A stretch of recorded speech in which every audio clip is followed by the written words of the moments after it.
بچوں کو دعائیں، بڑوں کو سلام. فضا ہے میرا نام. یو واچنگ مارننگ ود فضا. ناظرین، آج کا جو ٹاپک ہے، سب سے پہلے جو ہم آپ کے ساتھ یہاں پہ ڈسکس کریں گے وہ کریں گے سیلف میڈیکیشن کے اوپر. اس لیے کریں گے آج اس ٹاپک کو ہم ڈسکس کیونکہ ہر گھر میں خود ایک ڈاکٹر بیٹھا ہوا ہے. اس نے کوئی ڈگری حاصل نہیں کی، اس کو کوئی انفارمیشن نہیں ہے اور نہ ہی اس کے پاس کوئی ایسی تعلیم ہے یا کوئی ایسی ڈگری ہے جو اس نے گھر پہ لگائی ہو، فریم کی، اور وہ بولتا ہو، سب کو دکھاتا ہو، یار دیکھ میں ڈاکٹر ہوں، یار دیکھیے میرے پاس ڈگری ہے. نو، ایسا کچھ نہیں ہے. آپ کے گھر میں آپ کی امی ڈاکٹر ہیں، آپ کے ابو ڈاکٹر ہیں، آپ کے گھر میں آپ کے تایا ڈاکٹر ہیں، آپ کی پھوپھی ڈاکٹر ہیں، آپ کی بہنیں ڈاکٹر ہیں، ہر کوئی ڈاکٹر ہے. اچھا، اور وہ ڈاکٹر سب سے پہلے جو ہے نا کسی اور کو جو ہے نا شکار نہیں بناتے، سب سے پہلے خود شکار بنتے ہیں. اٹیک خود پہ کرتے ہیں سب سے پہلے. کچھ درد ہو جائے سر میں تو ڈسپرین کی گولیاں لے لیں گے، ٹھیک ہے، اپنی مرضی کے حساب سے جس طریقے سے کھانی ہے، پیراسٹامول کھا لیں گے، ٹھیک ہے. پھر موٹاپا ہو گیا ہے تو پھر موٹاپے کی اوبیسٹی کی گولیاں کھانا شروع کر دیں گے. فارمیسی کے پاس جا کے پوچھنا شروع کر دیں گے میں کون سی دوائی کھا لوں، میں یہ کھا لوں، میں یہ لے لیتا ہوں، میں وہ لے لیتا ہوں، کون سی کارآمد ہے.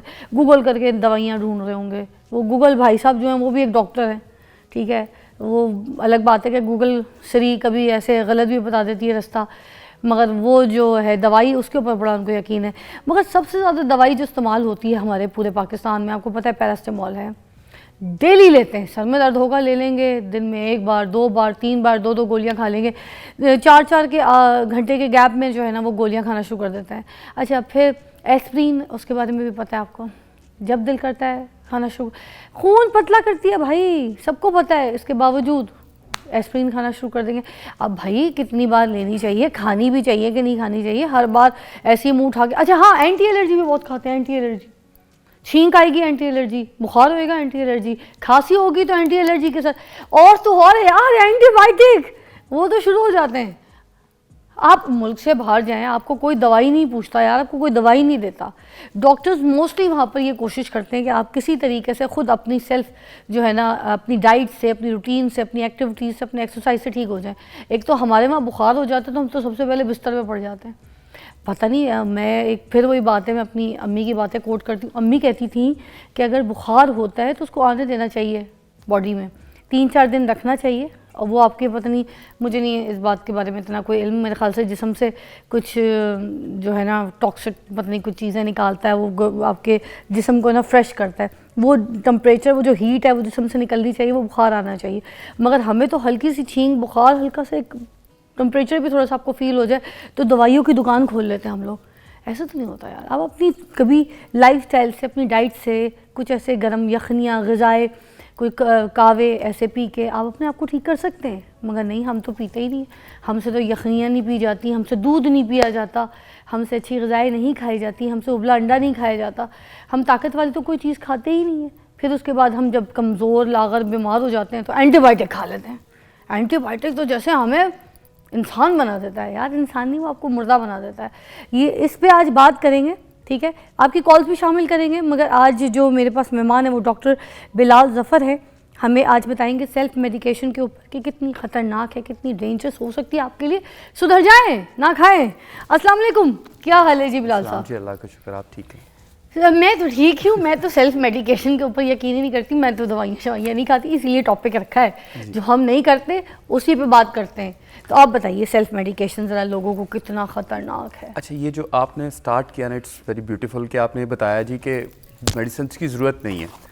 تو یہ جو ہے نا میڈیسنس کی ضرورت ہیومن باڈی کو نہیں ہوتی. ایکچولی اللہ تعالیٰ نے اس کو اتنا پیارا بنایا ہے کہ یہ خود بخود ہیل کرتا ہے. تو جو سیلف میڈیکیشنس، میں اسے کہوں گا، اگر میں تھوڑی سی سخت لینگویج یوز کروں تو سیلف کلنگ بیسیکلی. تو سیلف میڈیکیشنس جو ہے نا وہ نہیں کرنی چاہیے بالکل بھی. خاص طور پہ آپ نے کچھ میڈیسنس کا نام لیا، جس طرح پیراسیٹامول ہے، ایسپرین ہے، ملٹیپل اینٹی بایوٹکس ہیں، اینٹی الرجیز ہیں، اور اب آج کل تو وہ موٹاپے کی دوائیاں جس طرح آپ نے بتایا. تو یہ سب چیزیں آپ کو فائدہ نہیں دے رہی ہوتی، آپ کو نقصان دے رہی ہوتی ہیں بیسیکلی. تو پھر ہم کس طریقے سے یہ سمجھائیں لوگوں کو؟ ہم یہ بتا تو رہے ہوتے ہیں کہ نقصان دہ ہے، مت لو. ویسٹ میں ایسا نہیں ہو رہا. ہم اپنے ملک میں دیکھیں کیا حرکتیں کر رہے ہیں. ہم چھوٹے چھوٹے بچوں کو جو ہے نا وہ پلا رہے ہوتے ہیں، طاقت کی دوائیں ڈھونڈ رہے ہیں، جا کے سرپ پلا رہے ہیں، آئرن کا سرپ ڈھونڈ رہے ہیں، بچوں کی ہائٹ نکالنے کے لیے ایسے ملٹی وائٹامن سرپس ڈھونڈ رہے ہیں. پوری دکانیں کھلی ہوئی ہے گھر کے اندر, سائڈ ٹیبل جو ہوتا ہے نا اس میں ملٹی وائٹامنس تو بھرے پڑے. یہ ملٹی وائٹامنس کا بھی نیا ٹرینڈ دیکھا ہے بھائی, ہماری امی کے زمانے میں تو نہیں دیکھا تھا ہم نے. بالکل ٹھیک ہے, آپ کی جو باڈی ایکچولی یہ کیا کر رہی ہوتی ہے, خود اپنا ڈیفینس میکانزم بنا رہی ہوتی ہے, گرومنگ کر رہی ہوتی ہے, گروتھ کو انکریز کر رہی ہوتی ہے. اب ہائٹ بڑھانے کے لیے آپ جتنی مرضی میڈیکیشنس کھا لیں تو آپ کی ہائٹ نہیں بڑھ سکتی. اٹس ناٹ پاسبل, کیونکہ یہ جینیٹک پروسیس ہے پورا. کچھ جینیٹک ہوتا ہے, کچھ ڈائٹ ہوتا ہے, کچھ ایکسرسائز ہوتی ہے, ہے نا. اچھا, ایک سالٹ ہے جس کا نام ہے ڈکلوفینک سوڈیم, ایک ہے ڈکلوفینک پوٹیشیم, یہ 2 سالٹ ہیں. اب جس بندے کو اگر بلڈ پریشر کا ایشو ہے یا پھر اس کو گردوں کا ایشو ہو جاتا ہے نا, تو اگر وہ ڈکلوفینک سوڈیم سالٹ لیتا ہے تو وہ تو اس کو بہت زیادہ نقصان دہ ہو سکتی ہے. وہی اس سے بات ہے. بالکل ٹھیک آپ کہہ رہی ہیں, کیونکہ اس میں جو اس کو ضرورت نہیں ہے ڈکلوفینک سوڈیم کی, نمبر 1 ایک تو اس کے لیے میڈیکیشنز کچھ اور یوز کی جاتی ہیں اگر اسے پین ہے تو ایک تو وہ اس کو مزید خراب کرے گا, کیونکہ یہ رینل سے گردوں سے گزر کے ہوئے جانا ہے, تو آلریڈی اس کا جو ہے نا اگر مسئلہ ہے, اس کو پرابلم ہے, تو اس کے لیے اور پرابلم کریٹ کرے گا. مگر ڈکلوفینک کو تو لوگ پین کلر سمجھ کے کھا رہے ہیں نا, دے ڈونٹ ایون نو کہ وہ بلڈ پریشر کا کتنا ان کو جو ہے نا ایشو ہو جائے گا. اور بلڈ پریشر کے جو پیشنٹ ہیں, جو گردوں کے پیشنٹ ہیں, وہ اس کو ایسے کھا رہے ہیں کہ جیسے شاید اس کے لیے جو ہے نا ان کا درد میں ریلیف ہو جائے گا, پین کلر کے طور پہ کھا رہے ہیں اس کو. But they don't even know کہ وہ سوڈیم جو ہے وہ بلڈ پریشر کو کس طریقے سے شوٹ کر سکتا ہے, خراب کر سکتا ہے. اس کے بارے میں الیبریٹ کیجیے گا. سوڈیم بالکل آپ ٹھیک کہہ رہی ہیں, جو بلڈ پریشر والے پیشنٹس ہیں ان کو تو ویسے سوڈیم ریکوائرڈ نہیں ہوتا, تو جن میڈیسنس میں لائک آپ نے ڈکلوفینک سوڈیم کا نام لیا, تو یہ بلڈ پریشر کو اگر وہ بہت زیادہ یوز کرتے رہیں گے پرابلم کرے گا. بٹ اس سے بھی زیادہ امپورٹنٹ ڈکلوفینک سوڈیم ہے, وہ آپ کا معدہ خراب کر رہا ہوتا ہے ساتھ میں. ٹھیک ہے, وہ اتنا آپ کا معدے کو ڈسٹرب کر دیتا ہے کہ اس کے لیے آپ زیادہ پریشان ہو جاتے ہیں, اپنی پین کو ختم کرتے کرتے اپنے معدے کو خراب کر بیٹھتے ہیں, پھر آپ اس کے لیے میڈیکیشنز لیتے ہیں. اچھا, پہلے آپ نے میڈیسن سے خراب کیا, پھر آپ اس کو ٹھیک کرنے کے لیے میڈیکیشنز لیں گے, تو جو آپ نے خود خراب کیا پھر اس کے لیے دوائیاں لے رہے ہوتے ہیں. اچھا, اور یہ جو اینٹی بائیوٹکس وغیرہ کے اوپر بھی بات کریں گے, مگر ایک اور چیز کہ فلو ہوتا ہے تو اینٹی بائیوٹک, کیا فلو میں اینٹی بائیوٹک کام کرتی ہے؟ کبھی بھی نہیں کام کرتی. دیکھیں, فلو جو بیسیکلی ہے اٹس اے وائرل اور الرجک رائنائٹس. ٹھیک ہے, موسمی, یہ اس کو ایسے آپ کا ناک بہنا جو آپ اکثر اسے لوگ فلو کہہ رہے ہوتے ہیں, اس میں کبھی بھی اینٹی بائیوٹک کام نہیں کرتا. اینٹی بائیوٹک وہیں کام کرے گا جہاں پہ بیکٹیریل انفیکشن ہوگا. ادروائز میں فار ایگزامپل اگر آپ پورا ایک ہاتھ بھر کے بھی پوری اینٹی بائیوٹک کھا لیں, آپ کی بیماری ٹھیک نہیں ہونے والی جہاں پہ نیڈ نہیں ہے. لیکن آپ صرف ایک ڈوز لے لیں جہاں پہ نیڈ ہے according to prescribe by doctor, تو وہاں پہ وہ کام کرے گی. تو فلو میں اینٹی بائیوٹکس کا کوئی رول نہیں ہے. اچھا, ہمارے پاکستان میں بھی موسٹلی میں نے دیکھا ہے کہ ڈاکٹرز جو ہیں بہت آسانی سے بہت جلدی لکھ دیتے ہوتے ہیں.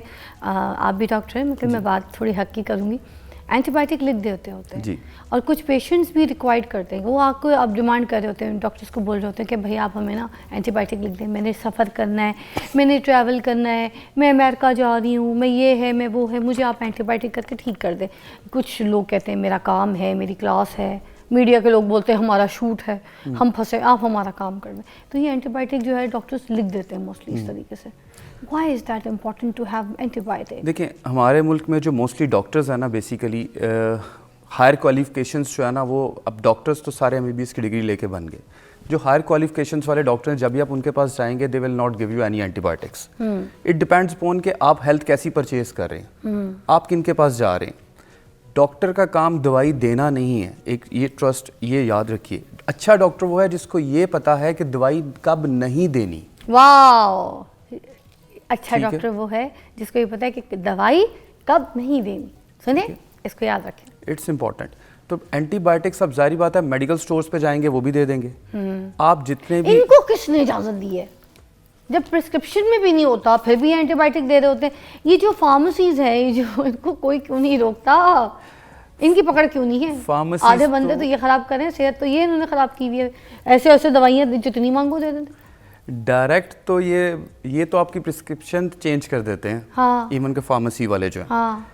میں وین آئی واز اسٹینڈنگ, میں اکثر جب فارمیسی پہ کھڑا ہوں تو لوگ بلڈ پریشر کی دوائی ان سے لے رہے ہوتے ہیں, بلڈ شوگر کی دوائی ان سے لے رہے ہوتے ہیں. انہوں نے ڈاکٹر بھی بٹھائے ہوئے ہیں. وہ ڈاکٹر ان کے اگر ان سے ڈگری مانگ لو, ان کے آگے کوئی ڈگری نہیں ہے, مگر انہوں نے بٹھائے ہوئے اور وائٹ کوٹ پہن کے وہ بیٹھے ہوتے ہیں اور کہتے ہیں ہم نے ڈاکٹر بھی رکھا ہوا ہے فارمیسیز میں. بالکل ایسے ہی ہے. جبکہ بلڈ پریشر اور بلڈ شوگر یہ سب ایسی کلنگ آپ کی ڈیزیز ہیں جس کی ہر پرسن ٹو پرسن ویری کرتی ہے میڈیسنس. تو کسی کو کچھ سوٹ کرتی ہے تو اس کا نام بتا رہا ہوتا ہے, اب وہ فارمیسی والے کو تو نہیں پتا, تو بیسیکلی وہ all thing they are purchasing from that, تو وہ ادھر سے پرچیز کرتے جا رہے ہیں. تو یہ بالکل بھی pharmacies are not allowed to give medications without prescription کے بغیر نہیں دے سکتے. سر ایک بریک لیں گے, اس کے بعد دوبارہ جوائن کریں گے. آج ہم بات کر رہے ہیں سیلف میڈیکیشن کے اوپر, آپ کی کالز بھی شامل کریں گے. اگر آپ کو لگتا ہے کہ ایسے کوئی آپ کی فیملی میں آپ کے ساتھ کوئی ایسا انسیڈنٹ ہوا ہے, یا آپ کسی کو ایسے دیکھتے ہیں سیلف میڈیکیشن کی وجہ سے کوئی بہت ہی بڑا نقصان آپ کو صحت کے حساب سے اٹھانا پڑا ہے, تو پلیز ہمارے ساتھ شیئر کیجیے تاکہ لوگوں کی آنکھیں کھلیں, اویئرنیس لوگوں میں پیدا ہو. بریک کے بعد بات کرتے ہیں.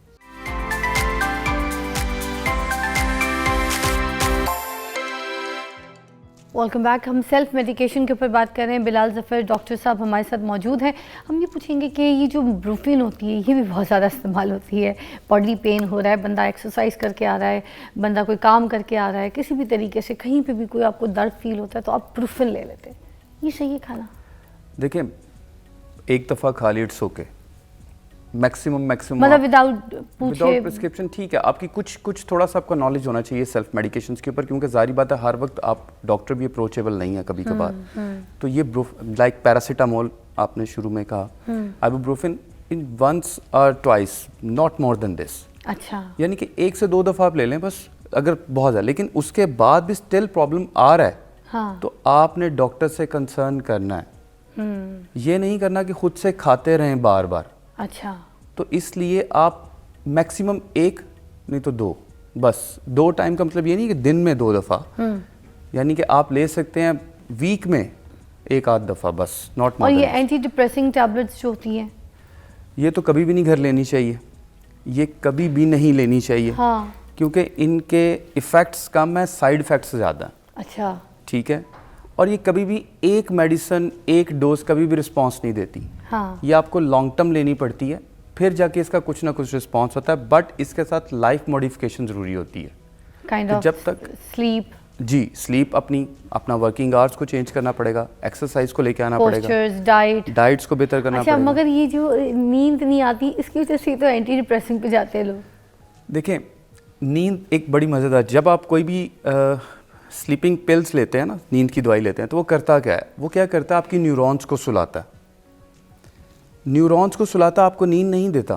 اور ایک سلیپنگ پل آپ جب لیتے ہیں تو آپ کو پتا اس کا ٹائم کتنی دیر تک رہتا ہے, اٹس نیئر اباؤٹ 2 days. وہ 2 دن آپ کی نیورونز کو سلا کے رکھتا ہے. ڈراؤزی نہیں, نیورونز آپ پراپر کام نہیں کر سکتے. جی, آپ کو نیند آنی تب شروع, کیونکہ آپ سوچتے ہیں میں نے نیند کی گولی کھائی ہے, آپ کا دماغ اس کے ہارمونز کریٹ کرتا ہے اور آپ کو نیند آ جاتی ہے. اگر آپ کو میں سلیپنگ پل نہ دوں, صرف یہ کہہ کے دوں کہ یہ میڈیسن سلیپنگ پل ہے, وہ ملٹی وائٹامن, آپ کو پھر بھی نیند آ جائے گی. اچھا, کیونکہ آپ کا مائنڈ یہ سوچے گا میں نے نیند کی دوائی کھائی ہے, تو اس لیے وہ آپ کو نیند کے لیے تیار کرے گا, تو آپ کو نیند آنا شروع ہو جائے گی. اچھا, کچھ لوگ جو کھانسی کا سیرپ ہوتا ہے نا, اس کو بھی نیند کے لیے استعمال کرتے ہیں, آپ کو پتہ ہے؟ بالکل بالکل بالکل, یہ آپ نے بڑا اچھا پوائنٹ ریز کیا ہے. کھانسی کا سیرپ, الرجی کی دوائی, یہ نیند کے لیے یوز کی جاتی ہے. بالکل کرتے ہیں, بہت سے لوگ کرتے ہیں. بالکل کرتے ہیں. دیکھیں, یہ اس کے اوپر پھر ایڈکشن شروع ہو جاتی ہے. جب آپ نیند کی دوائی ایک دفعہ لیتے ہیں, بیسیکلی یہ ایڈکٹ کرتا ہے آپ کو آہستہ آہستہ. یہ تو نشہ ہوا نا. بالکل بالکل. آپ شراب پی لیں, یہ کھنگنے کا سیرپ پی لیں, ایک ہی بات ہوتی ہے. جی, بڑے لوگ پیتے ہیں اس طرح سے. بہت ساری اس میں جو آپ کے کف سیرپ ہیں اس میں الکوہل انٹری ہوتی ہے. بالکل, اسی وجہ سے یہ نیند کا بھی جھونکا رہتا ہے, جھٹکا رہتا ہے. بالکل رہتا ہے, بالکل رہتا ہے. ہاں. اچھا, ایسپرین جو ہے نا, کچھ لوگ پانی میں گھول کے نا 2-3 مرتبہ لے لیتے ہیں, یہ ٹھیک ہے کہ نہیں ہے؟ یہ بھی بڑی عید آئے گی نا, اس کے بعد دیکھیے گا سب نے کہا نا ہم نے بہت زیادہ گوشت کھایا, خون پتلا کرنے والی دوائی ایک کھا لیں. ٹھیک ہے, بھائی فوراً خون پتلا نہیں ہوگا اس سے. اچھا, یہ یاد رکھیے, وہ آپ کو میٹ ہی کم کرنا پڑے گا, اور وہ کبھی جا کے خون فوراً آپ کا جو ہے نا وہ گاڑھا نہیں کر دیتا. تو میں نے بتایا یہ جتنی بھی میڈیکیشنز ہیں لانگ ٹرم ان کا افیکٹ آتا ہے, شارٹ ٹرم نہیں ہے یہ. صحیح. میں تو یہ سنا تھا خون سفید ہو جاتا ہے, وہ رشتہ داروں میں آپس میں نہیں ہو جاتا, عید آنے والی ہوتی ہے تو عید پہ لین دین کچھ دینا وینا نہ پڑے تو کہہ دیتے ہیں خون سفید ہو گیا, وہ یہ خون پتلا کرنے کے لیے. اینی وے, اچھا, یہ جو پیراسٹامول اور یہ جو ایسپرین والی دوائیاں ہیں, ٹھیک ہے, سر میں درد ہو رہا ہے تو گھر میں کوئی بندہ لے لے, سیلف میڈیکیشن اتنی حد تک کر سکتا ہے یا پھر یہ بھی اجازت نہیں ہے؟ دیکھیں, اگر آپ کو روٹین ہیڈ ایک ہے نا, روٹین ہیڈ ایک ہے, تو پھر تو آپ کو ایک دفعہ کنسرن کرنا چاہیے. لیکن آپ کو کبھی ان 6 months ایک دفعہ ہیڈ ایک ہو گیا ڈیو ٹو اس سے, تو بیسٹ وے یہ ہے کہ آپ ریسٹ کریں. ریسٹ سے بھی 99% آپ کو آرام آ جائے گا.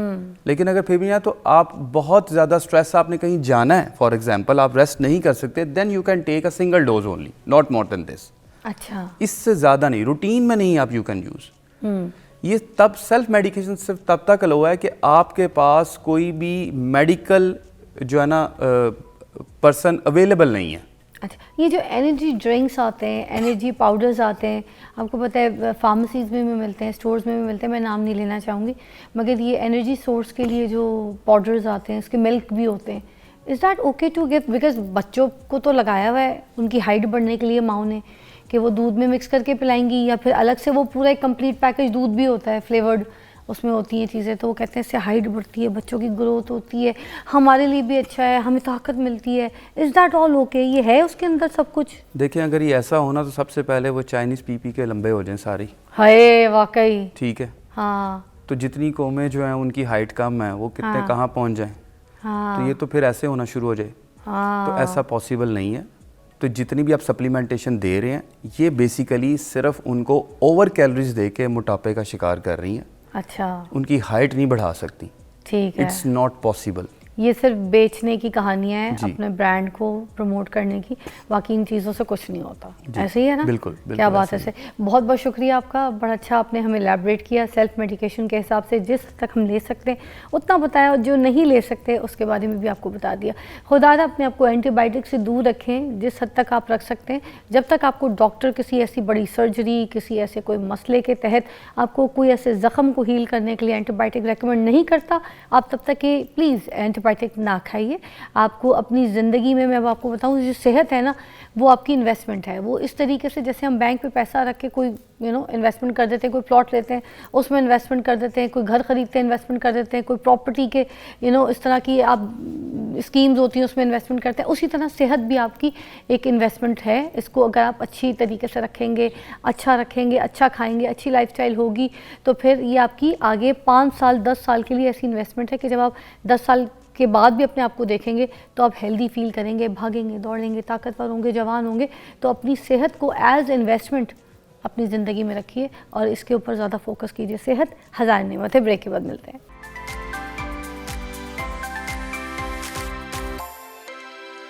Welcome back. ناظرین, ابھی جو ٹاپک ہم یہاں پہ آپ کے سامنے ایلیبریٹ کرنے لگے نا وہ بڑا امپورٹنٹ ہے آج کے معاشرے میں, آپ سب کے لیے, ہم سب کے لیے بڑا امپورٹنٹ ہے.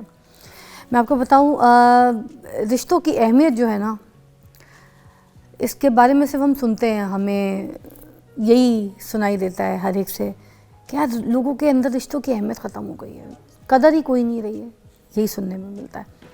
مگر رشتوں کی اہمیت اور اس کی قدر کرنی کیسے, اس کا کیا کرائیٹیریا ہے, یہ کون سا سرکل ہے, یہ کون سا راؤنڈ اباؤٹ ہے جو ہم نے گھوم کے جانا ہے. ہمیں نہیں پتہ یہ کون سا گول چکر ہے, یہ چورنگی ہے کون سی, مجھے اس کے بارے میں کچھ نہیں پتہ. چورنگی میں بولی کراچی والی ہوں, سوری, مگر ہمیں اس کا راستہ نہیں پتہ, ہمیں اس پہ چلنا نہیں آتا, ہمیں رشتوں کو نبھانا بھی نہیں آتا. اپنی طرف سے ہم کہتے ہیں ہم اچھے ہیں, ہم اچھے ہیں, ہم اچھے ہیں, مگر سامنے والا کتنا اچھا ہے اس کے بارے میں کبھی نہیں سوچتے. ہم سامنے جو بھی ہمارے رشتہ دار آتے ہیں, جو بھی ہمارے رشتے جن کے ساتھ ہم جڑے ہوئے ہوتے ہیں, ہم ان کے اندر ہمیشہ غلطیاں ڈھونڈ رہے ہوتے ہیں. ہم کبھی یہ نہیں دیکھتے ہمارے لیے کیا کرتا ہے, کتنی ایفرٹ کرتا ہے, کتنی قربانیاں اس نے ہمارے خاطر دی ہیں. حد تک کہ ہم جو ہمارے ارد گرد کے رشتے وہ تو ہم دور کی بات ہے, جو ہمیں اس دنیا میں لے کر آتے ہیں سب سے اسٹرانگ رشتہ ماں اور باپ کا, ہم اس سے بھی دور ہو جاتے ہیں. اس کی طرف بھی جانے کا راستہ جو ہے وہ ہم بھول جاتے ہیں. یہ دنیاوی چکر میں ہمیں کچھ یاد نہیں رہتا, اور اسی طرح ہم اپنے رشتوں سے دور ہو جاتے ہیں. مگر خیر, آج ہم جانیں گے رشتوں کو کس طریقے سے نبھایا جا سکتا ہے, کیسے ہم اچھے اپنے خاندانی رشتوں کو جو ہے نا لے کے چل سکتے ہیں اپنے آگے آل اولادوں میں بھی. ہمارے پاس جو ہے سب سے پہلے میں بتاؤں کہ صاحبزادہ کاشف محمود واصف صاحب ہیں, جو کسی تعارف کے محتاج نہیں ہیں, اور جب جب ہمارے پروگرام میں مدعو ہوتے ہیں میں تو سب سے پہلے ان کو تھینکس کہتی ہوں کہ ایک ایسی کوشش جو کہ ہم تو کر رہے ہیں, مگر دیکھیں یہ خاص طور پہ آل دا وے آپ کی رہنمائی کے لیے ہمارے اس شو کا حصہ بنتے ہیں اور وقت نکالتے ہیں. کسی کے وقت کی قدر کرنی چاہیے اور اس کے وقت کی عزت کرنی چاہیے. اور ایسا نام جو واصف علی واصف صاحب کے ساتھ جڑا ہوا ہو تو ان کو کیسے بھول سکتے ہیں, جو اس طریقے کے کاموں میں بڑھ چڑھ کر آج بھی ان معاشرے کو صحیح کرنے میں جٹے پڑے ہیں. بہت بہت شکریہ آپ کی تشریف آوری کا کاشف صاحب. تھینک یو بہت شکریہ بہت شکریہ. اور ایک خوبصورت سی اور مہمان ہے میرے پاس, ان کے بارے میں بتاؤں. فائقہ مسعود احد ڈار ہیں, کارپوریٹ ٹرینر ہیں, فینامنل کوچ ہیں, جینڈر اسپیشلسٹ ہیں, ٹھیک ہے, اور سوشل سائنٹسٹ بھی ہیں, ٹھیک ہے. رشتوں کے حوالے سے جب ہم ان سے بات کریں گے تو اس پہ بڑی گہری نظر ہے ان کی, کیونکہ سوشل سائنٹسٹ جرنل اسپیشلسٹ جو ہیں انہوں نے خاص طور پہ جو مختلف رشتوں کے حوالے سے آبزرو بھی کیا ہے اور زبردست طریقے سے ان کی نالج بھی ہے. تو آج ہم ان کی نالج کا بھی جو ہے نا یہاں پہ فائدہ اٹھائیں گے اور ہم ان سے بھی بات کریں گے. سب سے پہلے کاشف صاحب ہم آپ سے پوچھیں گے یہ جو رشتوں کی اہمیت جس کے بارے میں بھی بات کر رہی تھی کہ ہمیں پتہ تو ہوتا ہے, ہم سن بھی رہے ہوتے ہیں, مگر ہمیں اس کی سمجھ کوئی نہیں ہوتی, ہمیں رستہ ہی نہیں پتہ ہوتا, ٹھیک ہے. اب مجھے دہی لینے جانا ہے, مجھے پتہ ہے اس گلی میں فلانی 2 دکانیں چھوڑ کے ایک دہی والے کی شاپ ہے, وہاں سے میں دہی لے کر آ جاؤں گی. مگر جو رشتے کی اہمیت ہے جس کا ہم سنتے آ رہے ہیں, ٹھیک ہے, مگر اس کا جو رستہ ہمیں کوئی نہیں بتا رہا کہ کس طریقے سے کرنی ہے, کیسے قدر کرنی ہے, وہ کیسے پتہ چلے گا؟ دیکھیں جی, رشتے نا 2 قسم کے ہوتے ہیں. ایک ہیں مین میڈ, انسان جو خود بناتا ہے, اور ایک ہیں اللہ میڈ جو اللہ نے آپ کے لیے بنایا. اچھا, کئی چیزیں اللہ تعالیٰ نے ہمیں دی ہیں جسے ہم ہمیشہ ہی فار گرانٹیڈ لیتے ہیں. جیسے کہہ لیں کہ اللہ نے ہمیں اتنا خوبصورت مذہب دیا, ہم فار گرانٹیڈ لیتے ہیں. ماں باپ دیے, فار گرانٹیڈ لیتے ہیں. عزیز و اقارب, بہن بھائی سارے دیے. اب ان کی ویلیو اس وقت تک نہیں سمجھ میں آ سکتی جب تک آپ کہ یہ ٹیسٹ پہ نہیں آتے یا آپ کی ان سے دوری نہیں ہوتی. چلے جائیں باہر ممالک میں, جو بچے کام کرنے گئے ہوئے ہیں وہ ان رشتہ داروں کو فون کرتے ہیں جن کو کبھی پاکستان میں رہتے انہوں نے زندگی میں فون نہیں کیا تھا. ہاں صحیح کہہ رہے ہیں. ہاں, وہ ایک پنجابی کا شعر ہے کہ قدر شناس جے ٹر نہ جاندے گلیاں وچ کیوں رلدا بندہ, کہ قدر شناسی جو ہے نا وہ پھر آپ کے عزیز و اقارب بھی کرتے ہیں. گھر بنایا بڑا خوبصورت, اور رشتہ دار ہی نہیں دیکھیں گے تو کون دیکھے گا, باقیوں کا تو کنسرن ہی نہیں ہے, کس کو دکھانا ہے ورنہ. ہاں کیا اور آپ دیکھیں کہ چاہے اس دنیا میں آنا ہے یا اس دنیا سے جانا ہے, دونوں میں ریلیٹیوز آپ کے بہت ضروری ہوتے ہیں. صحیح بات. کہیں رشتہ کرنا ہو تو وہ سب سے پہلے پوچھتے ہیں اس کا خاندان کیا ہے, کون رشتہ دار ہیں. مطلب آپ کی ایک ذاتی پہچان ہے نا, تو ایک آپ کی فیملی کی پہچان بھی ہوتی ہے, اور فیملی کی پہچان کے بغیر اکیلی آپ کی پہچان جو ہے نا وہ تشکیک کا شکار ہوتی ہے, مشکوک ہو جاتی ہے ہمیشہ. آئے ہائے ہائے ہائے, کیا بات کرتی ہے, بہت اچھی بات. تو بات یہ ہے کہ جن چیزوں کو ہم ہمیشہ فور گرانٹیڈ لے رہے ہوتے ہیں وہ پتہ نہیں ہمارے لیے کتنی اہم ہے. واہ. یہ جب دوری ہوتی ہے نا پھر انسان کو احساس ہوتا ہے کہ کہاں گئے میرے وہ کزنز, کہاں گئے میرے وہ دوست, کہاں گئے وہ میرے عزیز و اقارب جن کے ساتھ ہم کھیلتے تھے, پڑھتے تھے, شیئر کرتے تھے معاملات.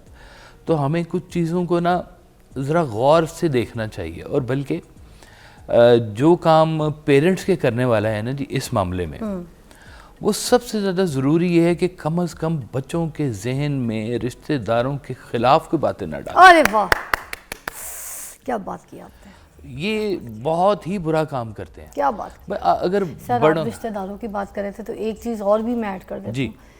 آج کل تو یہ ہوتا ہے کہ اگر میاں بیوی میں کوئی جھگڑا ہو گیا نا, بھائی کیمرہ میرے پہ پین کرو, میں بول رہی ہوں کاشف صاحب اتنے اچھے لگ رہے ہیں, آپ کو کیا ہو گیا؟ اچھا, میں بولی جا رہی تھی میرے پہ کوئی کیمرہ ہی نہیں کر رہا تھا. تو میں یہ کہہ رہی تھی کہ ایک بریکنگ آ گئی ہے, بریکنگ کے بعد میں اس ٹاپک کو ایلیبریٹ کروں گی, آپ سے بات کروں گی. ٹیک اے بریک.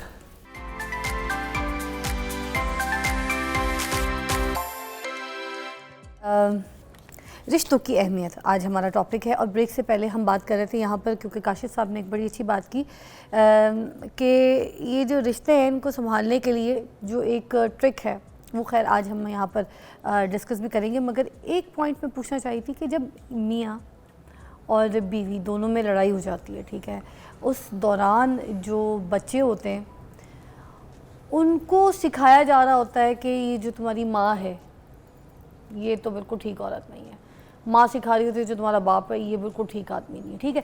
جو باقی رشتے ہیں میں کہتی ہوں وہ تو دور کی بات ہے، بچپن سے ہی اپنے ماں باپ کے خلاف ہی کر دیتے ہیں. یہ تو اس معاشرے میں اگر آپ کو پتہ ہے کوئی دو گھر ٹوٹ جائے تو اس کے بارے میں کیا کہیں گے؟ پھر ہم آپ کی طرف آتے ہیں. دیکھیں یہ گھر ٹوٹے یا نہ ٹوٹے یہ ایک بڑا اہم پوائنٹ ہے کہ مرد کی ذمہ داری ہے کہ گھر سے باہر جاتا ہے پیسے کمانے کے لیے، اور زیادہ تر مائیں گھر پہ ہوتی ہیں، زیادہ تر مائیں. سرکار وائس صاحب نے اس کے اوپر ایک بڑی خوبصورت بات کی ہوئی ہے. آپ نے کہا کہ اپنی بیوی کی تعریف کر کے رکھا کرو، اگر ایسا نہ ہو کہ وہ تمہارے بچوں کو تمہارے خلاف کر دے. کہ اگر میاں بیوی کے ریلیشنز کے اندر دراڑ کہیں پیدا ہوئی ہوئی ہے تو ایفیکٹ ماں کی طرف سے بھی بچوں کے اوپر آتے ہیں. بچے بڑے کورے ذہن کے ہوتے ہیں، ایک سمپلیسٹی ہوتی ہے ان کے پاس، ابھی معاشرہ کھلا نہیں ہے، ابھی آنکھ کھلی نہیں ہے، جو دیکھ رہے ہیں وہ سیکھ رہے ہیں. جو ماں باپ بچوں کے پہلے ہیروز ہوتے ہیں، ہیرو ہیروئن جس کو کہنا چاہیے. ماں باپ کے لیے، بچوں کے لیے دونوں اس ماں باپ کو بڑا فینٹیسائز کرتے ہیں یہ. تو جب ماں باپ ہی ایک دوسرے کے خلاف بچوں کے اندر کوئی نہ کوئی انجیکشن لگا رہے ہیں زہر کا، ٹاکسیسٹی کا، تو بچوں میں لا محالہ یہ نفرت پیدا ہوتی ہے. تو یہ میں تو اتنا کہہ رہا ہوں کہ بجائے اس کے کہ آپ بچوں کو انجیکٹ کریں، آپ بچوں کے سامنے بات بھی نہ کریں کسی کے خلاف، رشتہ داروں کے خلاف. کو جا کے آپ اپنے دیکھیں رشتوں کو پالنا ایک اور معنی ہے، رشتوں کو تباہ کرنا ایک اور، کیا بات ہے، ایک اور طریقہ کار ہے.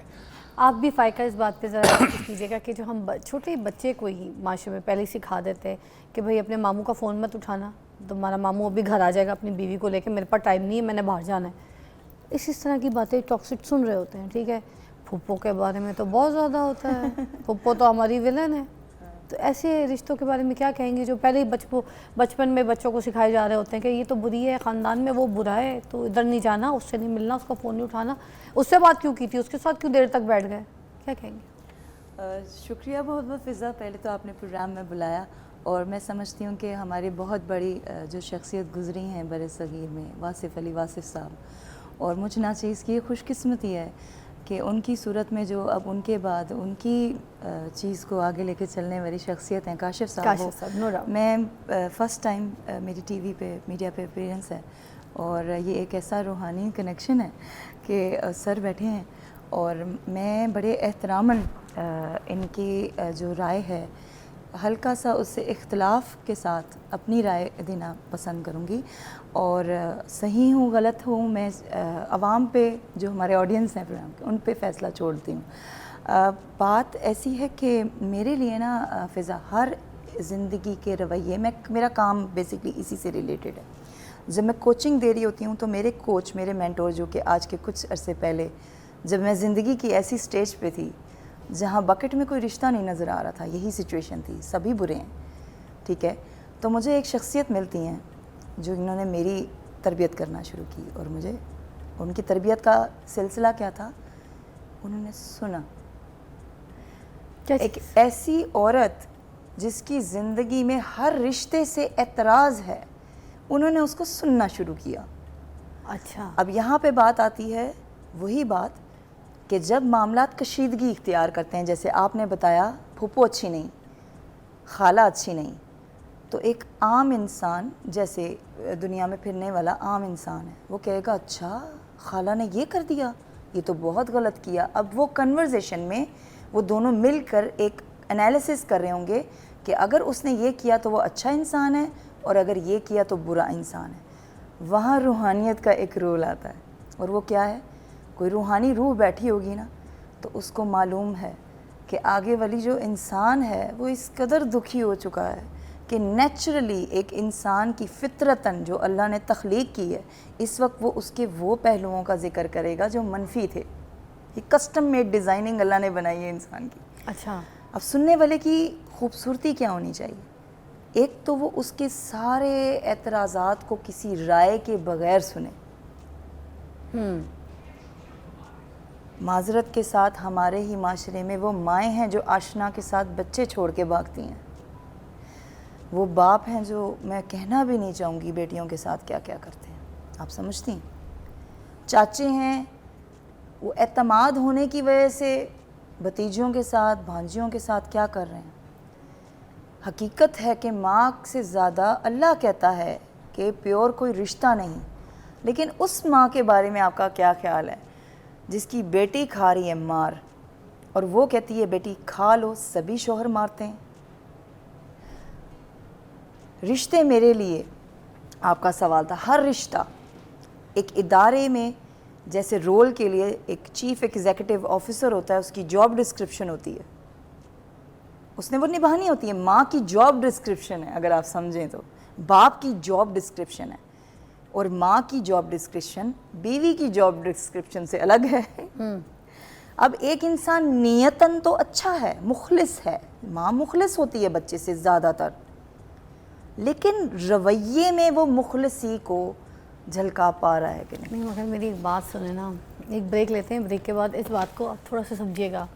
میں کاشف صاحب سے یہ کہہ رہی تھی کہ یہی ماں جس کو آپ مخلص کہہ رہی ہیں، یہی باپ جس کو آپ اولاد کے ساتھ مخلص کہہ رہی ہیں نا، یہی ماں باپ اپنے بچے کے ساتھ تو صحیح نہیں کر رہے۔ وہ کیسا بچہ پروان چڑھا رہے ہیں کہ اپنے بچے کو کہہ رہے ہیں، اگر ان کی آپس میں علیحدگی ہو رہی ہے تو وہ کیسا بچہ پروان چڑھا رہے ہیں کہ بچے کو کہہ رہے ہیں کہ اپنے باپ کو صحیح نہ سمجھو، یہ آدمی ٹھیک نہیں، اس نے میری زندگی کھا لی۔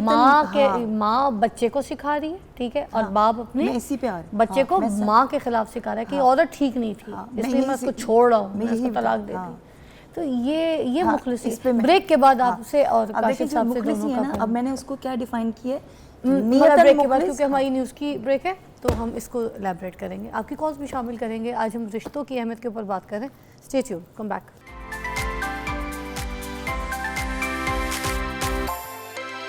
Come back, you watching morning with فضا، اور ہم اب یہاں پر کیونکہ رشتوں کی اہمیت کے اوپر بات کر رہے ہیں، آپ کی کالز بھی شامل کریں گے۔ کاشف صاحب، میں آپ سے پوچھنا چاہوں گی کہ خونی رشتوں میں سب سے زیادہ اختلافات جو ہوتے ہیں وہ کن وجوہات کی وجہ سے ہوتے ہیں؟ تھوڑا سا الیبریٹ کیجیے گا۔ میرے حساب میں جی ایک ہے لفظ ایکسپیکٹیشنز، کہ ہم بہت بھروسہ کرتے ہیں اپنے خونی رشتوں کے اوپر کہ ہی شوڈنٹ ڈو دس، یہ کرنا چاہیے، لیکن اس کے باوجود بھی نا میں کہوں گا کہ یہ ایک پکا فارمولہ نہیں ہے، یہ ہر گھڑا علیحدہ ہے۔ کچھ جو بھرے ہوئے گھڑے ہوتے ہیں نا جی، وہ بہت تحمل مزاجی سے ڈیل کرتے ہیں۔ ہر انسان کی نا اپنی ایک کوڈ ہے، ہر انسان کا اپنا دیکھنے کا ایک نظریہ ہے، ہر کوئی بری چیزوں کو اس طرح سے برا فیل نہیں کرتا جس طرح سے باقی سب کرتے ہیں۔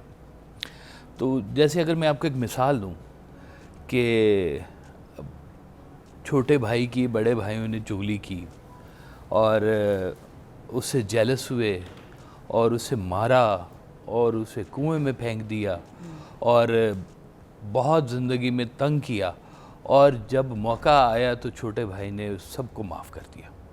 یہ قرآن ہے، یہ حضرت یوسف علیہ السلام کا واقعہ ہے۔ واہ! تو اب نیچر ہر ایک کی علیحدہ سے بولے گی، کچھ ہوں گے جو بدلہ لیں گے، کچھ ہوں گے جو فرگیو کریں گے، کچھ ہوں گے جو سائیڈ لائن پہ ہو جائیں گے کہ تھوڑا فاصلہ اختیار کر لو تاکہ آئندہ نہ نقصان ہو۔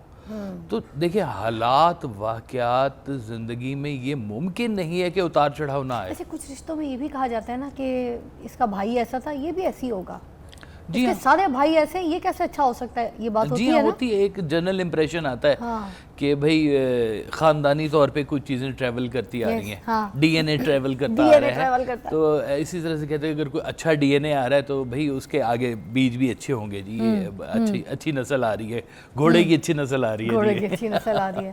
تو اسی طرح سے انسانوں میں بھی یہ باتیں ضرور ہیں کہ کئی جو کند ذہن، چھوٹے ذہن، نیرو مائنڈڈ، اور جو جن کے اندر یہ ہوتا ہے کہ ہر چیز کو انہوں نے اس کا نیگیٹو پہلو لینا ہے، تو جہاں پر آپ تھوڑا سا لیٹ گو کرتے ہیں کہ بھائی اگر بھائی نے کوئی بڑی بات کر دی، بہن نے کوئی سخت بات کر دی، تو آپ کو پتہ ہے کہ یہ ریلیشن ایسے ہیں کہ میرے توڑنے سے یہ ٹوٹے گا نہیں، تھوڑا سا فاصلہ آ جائے گا۔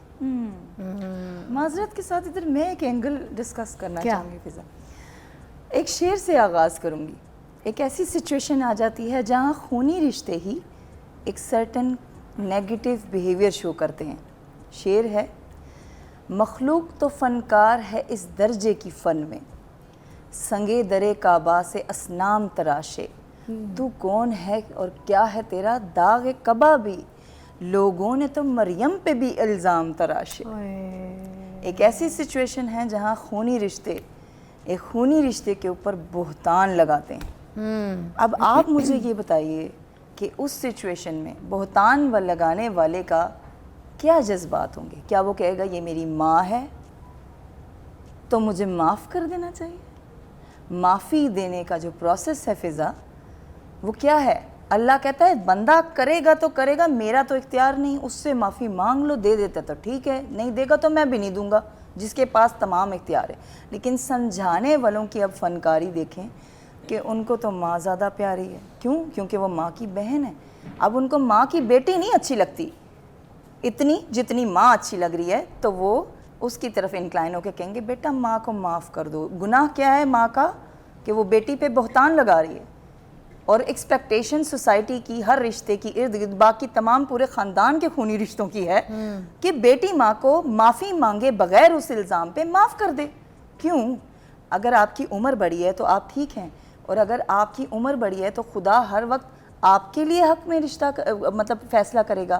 کیا قرآن میں فضا میرے لیے sins are genderless, ageless. Allah نے قرآن میں کہیں نہیں کہا اگر بوڑھے گناہ کریں گے تو یہ سزا, اگر جوان کریں گے تو یہ سزا.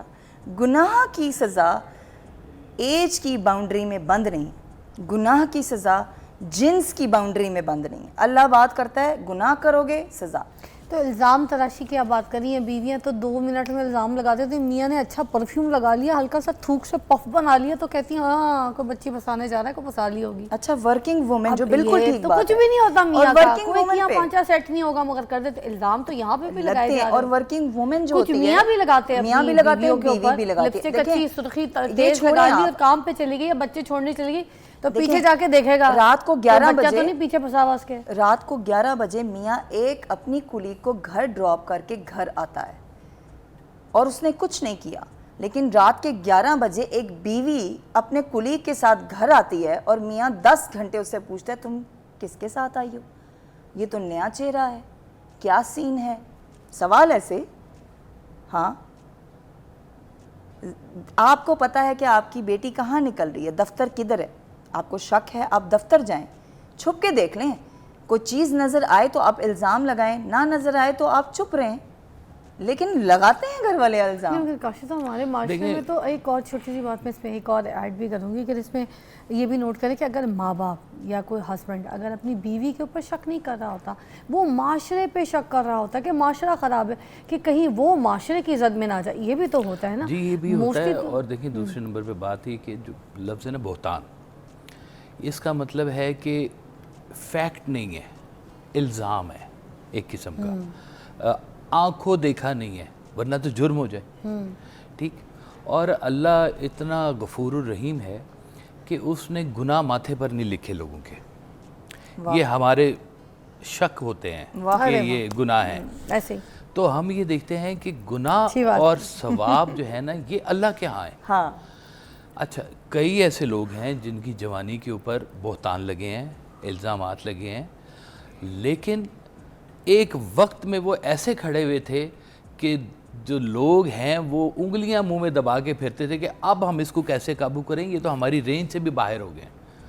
اللہ تعالیٰ انصاف دیتا ہے یہیں پر, اور وہ ایک وقت ایسا آتا ہے کہ وہ آپ کو انہی لوگوں کے سامنے اتنا طاقتور کھڑا کر دیتا ہے کہ وہ دیکھتے رہ جاتے ہیں کہ یہ کیا ہے. ایسا ہے. تو اب جنہوں نے الزام لگائے, جنہوں نے بہتان کیا, انہوں نے اللہ کے ہاں جھوٹ باندھا. اللہ کے ہاں انسان کو تکلیف تو ہوئی سو ہوئی, لیکن اس کا ریوارڈ اللہ دینے والا ہے. تو سر یہ جو دل میں بدگمانی, ٹھیک ہے, اور اس طرح سے شک, یہ سب کچھ جو ہے یہ اس کا بیج کون بوتا ہے؟ شک تو ہے جی, انسان ذاتی طور پر شکی ہے. نفرت کا بھی بیج ہے, شکی ہے انسان, ہر چیز میں تشکیک کرتا ہے, ہر چیز کو شک کی نگاہ سے دیکھتا ہے. تو یہ بیج کون بوتا ہے؟ یہ کیوں ہی نہیں بوتا, یہ وہ خود ہی ہوتا ہے. دیکھیں اگر میرا کوئی ایک کانفیڈنس ہے تو میرے کان کوئی نہیں بھر سکتا, میرے اندر وہ سپیس ہوگی تو کوئی کان بھرے گا.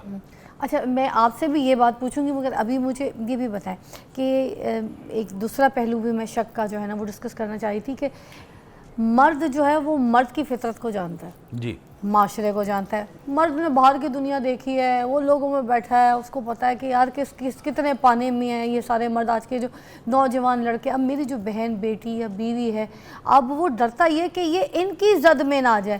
اگر وہ بہن بیٹی اور بیوی پہ شک نہیں کر رہا, مگر ہوتا یہ بیک گراؤنڈ میں وہ معاشرے پہ شک کرتا ہے کہ ہاں کہ ان کی زد میں نہ آ جائے. ایسے والے جو شکوک اور شک ہیں اس پہ کیا کہیں گے پھر آپ اس پہ مجھے پوائنٹ دیجیے. دیکھیں معاشرہ 50% اگر خراب ہے تو اس کا مطلب ہے کہ ماحول سازگار نہیں ہے آپ کا باہر کا.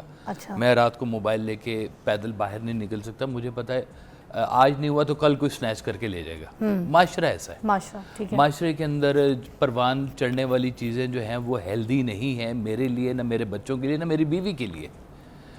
تو میں بجائے کہ معاشرے کو کرٹیسائز کروں, میں نے اپنی فوٹنگز کو سٹرونگ کرنا ہے. اور یہ جو ہوتی ہے نا چیز کہ آپ کو معاشرہ ورغلا کے لے جاتا ہے, معاشرہ تو کسی کو بھی لے کے جا سکتا ہے اگر آپ کے اندر وہ ٹیمپٹیشن ہے تو. اچھا اگر آپ فیصلہ کر لیں کہ یہ ٹیمپٹیشن نہیں ہے اور میری پرائرٹی میں میری گھر والی, میرے بچے پرائرٹی کے اوپر ہے, میں کہتا ہوں کوئی گھس کے دکھائے ذرا اس کے بیچ میں. اگر میرے اندر چور ہے تو میرے کان کوئی ہلکے سے بھی بھرے گا نا تو میں شک میں آ جاؤں گا, مجھے کوئی بھی ورغلا سکتا ہے. سمجھ آ رہی ہے آپ کو؟ مجھے آپ کا کیا پہلو پھر آپ؟ میں آپ کے پہلے سوال کا پہلے جواب دینا چاہوں گی کہ کس طرح کا کون نفرت کا بیج ہوتا ہے. اچھا انسانوں کو جیسے آپ نے بتایا سوشل سائنٹسٹ کا, تو میں اب اس کو اپنا سوشل سائنٹسٹ والا پہلو کے تھرو آپ کو بتاؤں گی. معاشرہ کون بنا رہا ہے؟ لوگ, انسان. ایک مرد ہے, میں اور آپ, مرد ہے وہ اگر برائی کر رہا ہے تو وہ بیٹا ہے, وہ باپ بھی ہے, وہ شوہر بھی ہے. تینوں رشتوں سے وہ معاشرے میں کسی اور کے ساتھ برائی کر رہا ہے. ہو سکتا ہے کہ وہ باپ تو اچھا ہو, میاں بھی اچھا ہو, بیٹا بھی اچھا ہو, کیا وہ اچھا شہری ہے؟ تو پتہ کیا لگا کہ رشتوں کی نوعیت نہیں بلکہ ایک چیز جو کہ بہت زیادہ سٹرونگ ہے, جو ہمارے نبی پاک صلی اللہ علیہ وسلم نے بھی بتائی کہ قیامت والے دن جب دوزخ کا وہ سارا معاملہ ہوگا تو کافروں سے بھی نیچے کون ہوگا؟ منافق.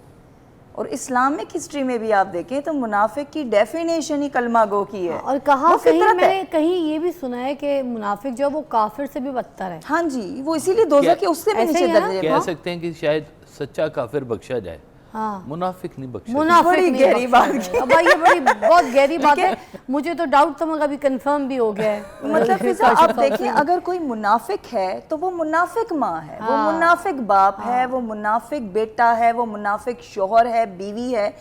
انسان کو کے اندر اگر فضا انسانیت موجود ہے تو شاید وہ اس دنیا میں اتنا گند کر کے نہ جائے. جب بھی کوئی رشتہ انسانیت کے پہلو سے ایک موقع پہ یا پوری زندگی کے لیے گر جاتا ہے, وہ اس کائنات میں کچھ اچھا نہیں کرے گا. یہ منافقت کا بیج جس کے بھی اندر ہلکا ہلکا ہے وہ اس سچویشن میں اچھا خاصا کردار ادا کر سکتا ہے. کسی کو بہن کو حسد ہوتا ہے بہن سے, کسی ماں کو حسد ہو جاتا ہے بیٹی کے خوش رہنے سے کہ میرا شوہر, اس کا باپ تو اتنا ایسا تھا, اب یہ اس ایسے گھر میں چلی گئی ہے جہاں سکون ہی سکون ہے, میں یہاں کوڑ رہی ہوں, وہ اچھی ہے. دیکھیں میری بات سنیں, اسی معاشرے میں طلاقیں ہوتی ہیں, اسی معاشرے میں مائیں اپنی بیٹیوں کے کان بھرتی ہیں, وہ بیٹی کی ماں ہوتی ہیں, اور اسی ایک ہی گھر میں ایکولی اسی بیٹے کی کان کون بھر رہا ہوتا ہے؟ اس کی ماں. دونوں مائیں آپس میں کان بھر رہی ہوتی ہیں, اور کیا ہوتا ہے جب تک معاملہ ٹوٹتا نہیں ہے نا, ایک دوسرے کے گھروں پہ الزام ہوتا ہے, اور محبت اتنی گہری ہوتی ہے, نہ بیوی کو پتہ لگتا ہے اس کی ماں کیا کر رہی ہے, نہ میاں کو پتہ لگتا ہے اس کا باپ کیا کر رہا ہے. ٹوٹ کے جب واپس وہ الگ ہو جاتے ہیں نا, اور پھر جب رویوں پہ غور ہی کرنا ہوتا ہے, پھر رشتہ ختم ہو گیا نا, ایک مین جو باؤنڈنگ تھا, اس وقت ان کو سمجھ آتی کہ ہمارے ماں باپ وہ لوگ ہیں جو پورا دن ٹی وی پہ فلم انڈسٹری کی ہر محبت کی کہانی تو دیکھنا پسند کرتے ہیں سارا دن بیٹھ کے, لیکن خوف میں مبتلا ہیں کہ ہمارے بچوں کو محبت نہ ہو جائے, اور وہ محبت کی شادی کر کے اپنے میاں سے محبت نہ کر لیں, بیوی سے محبت نہ کر لیں. اس کے بعد کیا ہوتا ہے, جب وہ محبت کرتے ہیں, رشتہ آتا ہے,